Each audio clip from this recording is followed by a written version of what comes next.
Welcome to Tulsa Titans, highlighting our local business leaders who are making a difference. I'm very excited today. I've got Quinn Bierman with me. He's the CEO of Air Hygiene. Quinn, would you get us started by just telling us a little bit about yourself? Well, first, thank you for having me, Kellen. It's an honor to be on your show. And my name is Quinn Bierman. I grew up in Western Oklahoma. I'm a farm kid. I was an Oklahoma State graduate in '92, and then went on to a master's degree in public health, and with a focus on air testing from the University of Alabama, Birmingham, and finished in '94. Came back to Tulsa and began work for a small environmental company. And that was in 1994, lived in Tulsa ever since. Well, Quinn, this last year has been a little bit different for all of us. You and I talked about that, but I'm interested, what are some things that have changed for you and your organization? What are you doing more of, and what have you pulled back from? Well, that's a great question. It's kind of funny. I was looking at just some of our history, and one of the funny things that I have said multiple times this last 2 years is really my role has changed as a leader in the company to more of a cheerleader and a encourager. A lot of that in the early days was just driven to make sure we were facing some challenges the right way. Air Hygiene, my company, has a history of really facing adversity and coming through. We were on a plane the day after 9/11 heading to the East Coast to do a testing job. And we had a trailer on the ground in Boston, not much more than a few weeks after 9/11. It was a very challenging time. And I referred back to that back in the March of 2020 as we were being asked to go again back to New York into the New Rochelle area for a power plant that was starting up. Some of the same kind of fears, yet completely different. This time more of a health fear, but all justified. And it was a time to really reflect on what Air Hygiene was about. During Hurricane Katrina, we were mobilizing to and from sites with storms all around. There's always been some kind of adversity, and Air Hygiene has found a way to thrive. Well, and you said something special there. You said, hey, let's go back to what we're about. We're in the middle of a new season, or maybe a whole season of chaos, but we're here for a reason. And that's helped you guys. I know Air Hygiene very well. You guys have grown year over year. Is that attributed to your growth? Certainly. There's, we have a phrase we use, return on luck, and that's not always return on good luck. Sometimes it's return on bad luck, and you're finding things that are going against you, and you learn how to adjust and adapt. And I think that's what business long-term is all about. There's not going to always be good times. It's going to be challenges, and there's going to be, whether it's external and environmental type forces that are adversity to internal challenges, growing pains. And Air Hygiene is 25 years old now. My brother and I started it in 1997, and in 25 years we've seen a lot of opportunities and a lot of good things, but also the challenges, and certainly those kind of the refiner's fire kind of brings you come out of the other side of it, and you're always stronger. And we relish those opportunities, but they're not always fun. But you look back on them and are proud. And so we've experienced many of those in 25 years, and looking forward to many more. Well, and Quinn, for you personally, is there a reason, what do you believe in? Is there a reason that you can stay optimistic through all those seasons? Absolutely. I'm a man of faith. In fact, one of the first books that we used here at Air Hygiene was The Management Methods of Jesus Christ. And so a lot of faith. Bible is a lot of wisdom there. You'll see as you walk around our offices, we have different verses up and just reminders of wisdom that I believe is eternal wisdom. And we're even right now, our management director group is looking at the book called The Infinite Game by Simon Sinek, and it has a lot of those principles of not just the day-to-day successes, but the long term. And we refer back to this is really a lot of biblical principles, storing up treasures here on earth, but there's that long-term goal in heaven. Well, there's also in business that long-term goal of surviving, providing the men and women that work here and their families a source of income and a place they can be proud of, and a place that they can enjoy coming to work. And so I'm proud that we strive for those things. We don't always hit the mark, but we are continuous improvement, and we're always trying to get there. So. But it sounds like that's created a phenomenal culture. You said it's, you look month to month, but you mentioned day to day, and there's a saying, it's not what you do in a day, it's what you do daily. Is there a habit you have as running a company that has attributed, or several, to your success? There's a couple of things that, and honestly, the first 22 years of business, we didn't even do this habit. We didn't do it purposefully, but really about 3 years ago, one of my directors had said, I really could use a morning meeting or some kind of time to talk. And so we started what we call the daily huddle. And every morning at 9 a.m., every director that's available, and it's open to anybody in the company, comes together. The goal is for a 15-minute or less meeting. This morning, the meeting was less than 3 minutes.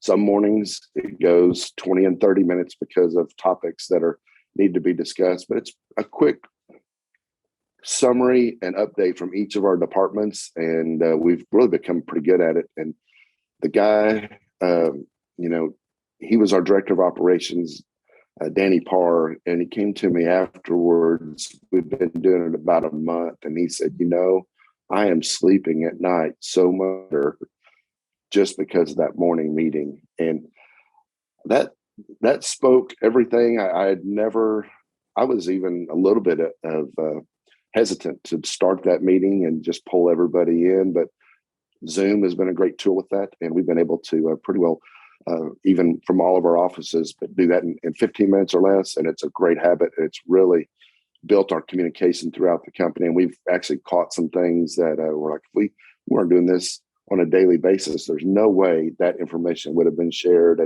and some of the good productivity that was generated from that communication. So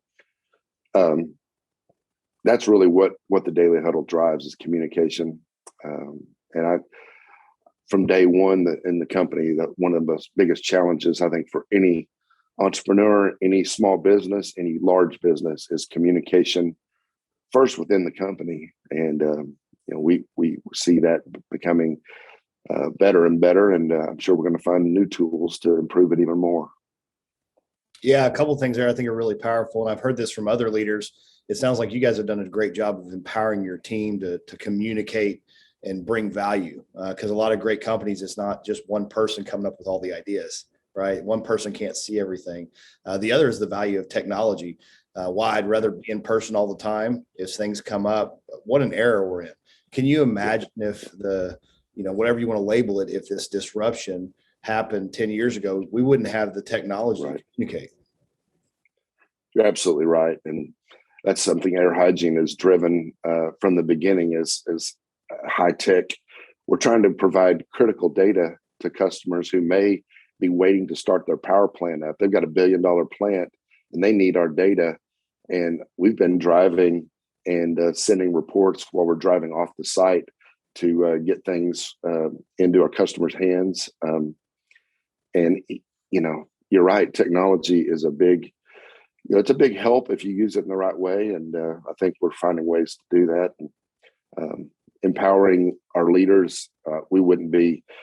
Air Hygiene wouldn't be where it is today without the directors we have here, the employees and the staff. It has been, and I always say, it's really what is the most rewarding part of being a business owner. It's bringing in someone and seeing them flourish and be happy and productive. And, they surprise you. I just love how people give them a purpose and let them have a little opportunity and see what they can do. And it's always rewarding.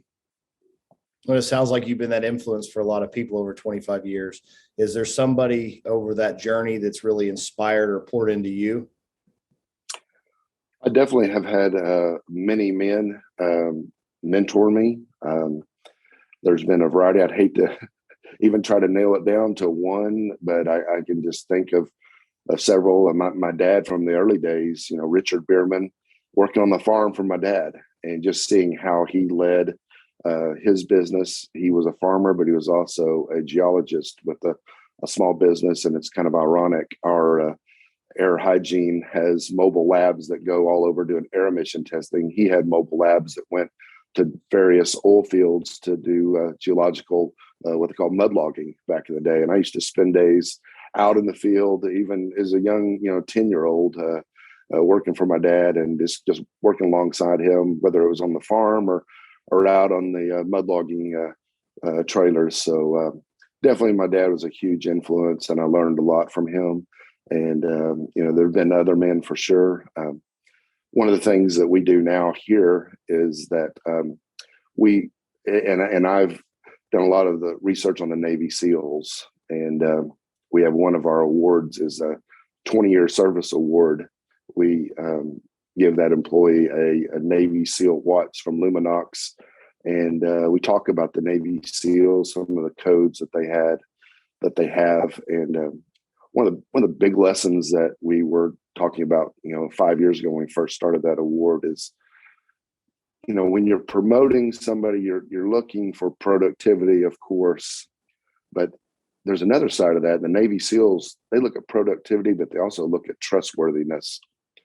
And so you go on the high end of those scales, a highly productive person that's highly trustworthy, that's somebody you want to promote and keep always. And on the low end of those, low trustworthy, low productive, well, those are not probably a good fit for your company. But there's a lot of people that are in the middle. And I tell you, we have learned, and then it's a Navy SEAL code, they always reward those that are more trustworthy over those that are more productive. And it's something that kind of a guiding principle here at Air Hygiene.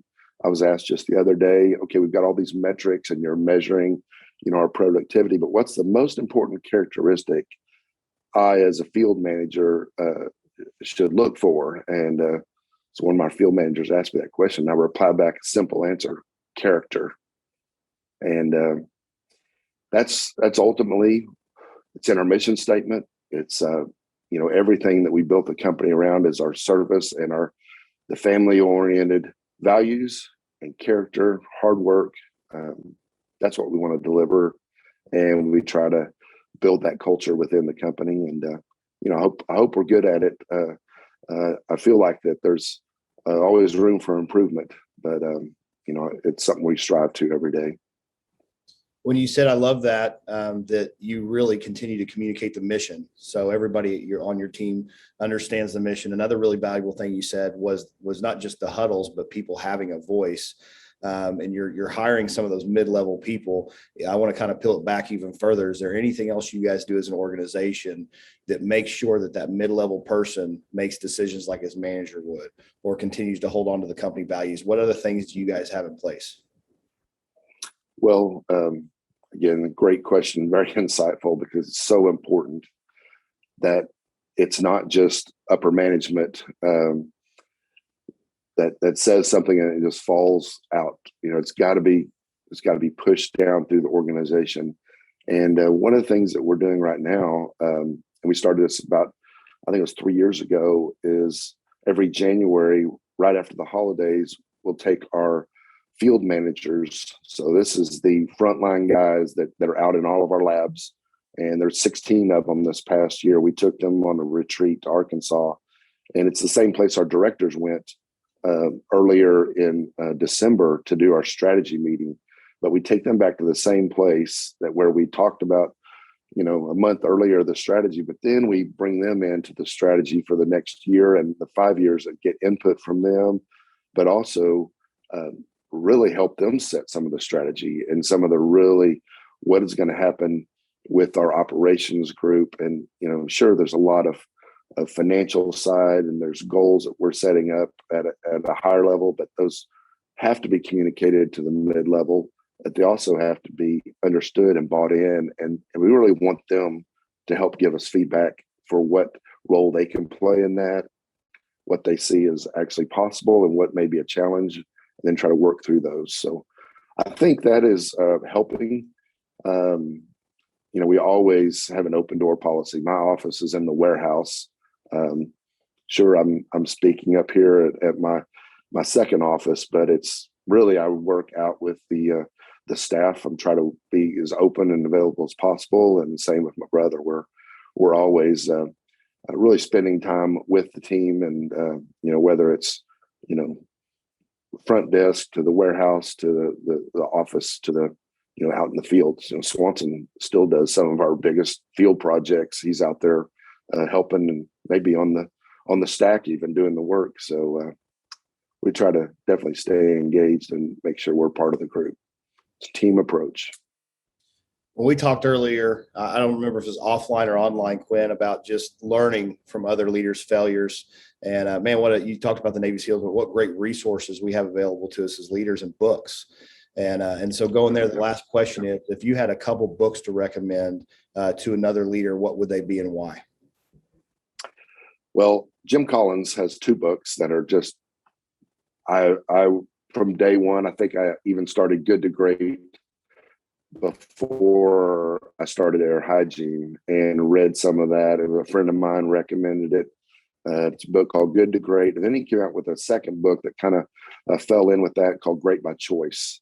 Both of those books are just absolutely so practical, so simple, and yet they're just incredibly easy to implement. You can read a chapter and practically implement some of the ideas the same day. So those 2 books are fantastic. Management Methods of Jesus, I mentioned that earlier. It's fantastic, and it's very simple. And then a third one that I've mentioned this as well, but Simon Sinek does a lot of TED Talks and a lot of short video clips, but his books are pretty good as well. And we're doing the Infinite Game right now, and it's really fantastic to think about you're not necessarily defined by what you did, last week, last month, last year.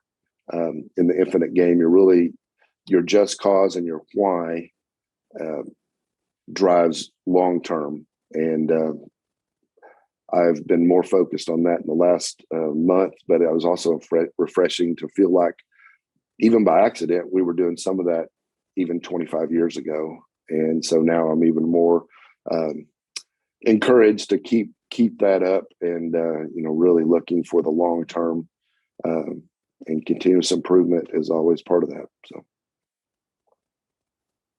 Well, thanks, Quinn. If anybody wants to get a hold of you or has questions after listening to this content, what's your preferred method of communication? Email is fantastic. I use it almost as my to-do list. My email is my first name, Quinn, Quinn, at airhygiene.com. That's airhygiene.com. Everybody, this is Kellen Cowan with Newave Solutions. Thank you, Quinn. Thank you for giving today. Thank you very much. It was a pleasure, and appreciate it, and look forward to any opportunities to give further feedback or anything that can help. Thanks, brother.